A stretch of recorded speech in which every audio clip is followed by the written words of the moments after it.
histoire entrepreneuriale commence en juin 2021 avec l'ouverture du restaurant L'Épine à Zelredo, restaurant gastronomique. Et ensuite, un an après, on ouvre le Cul de Bouteille, petit bistrot bar à vin.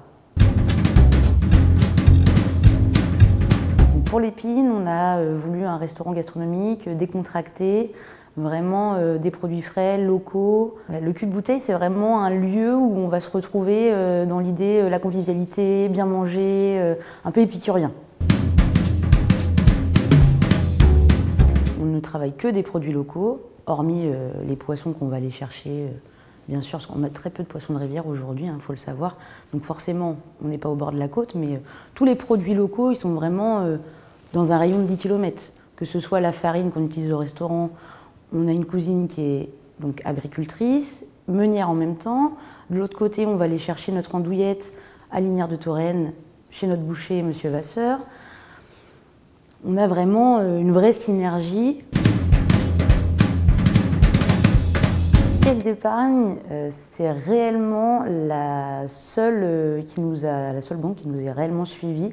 C'est-à-dire que quand on a commencé en fait à monter le projet, ils ont été les seuls à nous suivre. Donc réellement, merci beaucoup, parce qu'en fait, on sortait du Covid, on était dans le deuxième confinement quand on a commencé à monter le projet.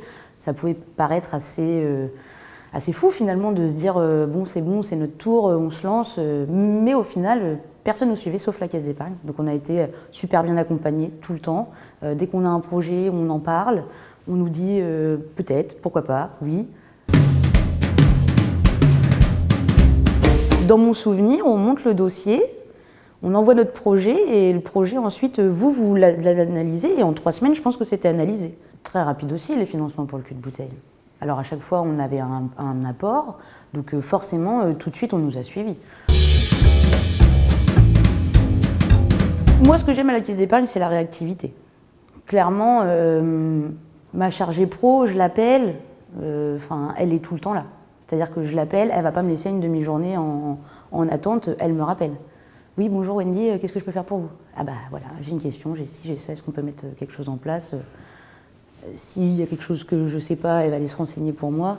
Au-delà du financement, c'est l'humain en fait qui prend le relais. Ça rejoint l'idée du circuit court et des produits locaux. Donc en fait, moi je me déplace à la Caisse d'épargne, je fais 300 mètres.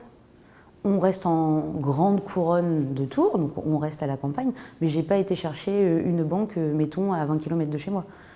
J'ai besoin d'un accompagnement, c'est dans la même idée que les produits locaux, il faut que ce soit la synergie, et bien c'est la Caisse d'épargne d'Zelredo.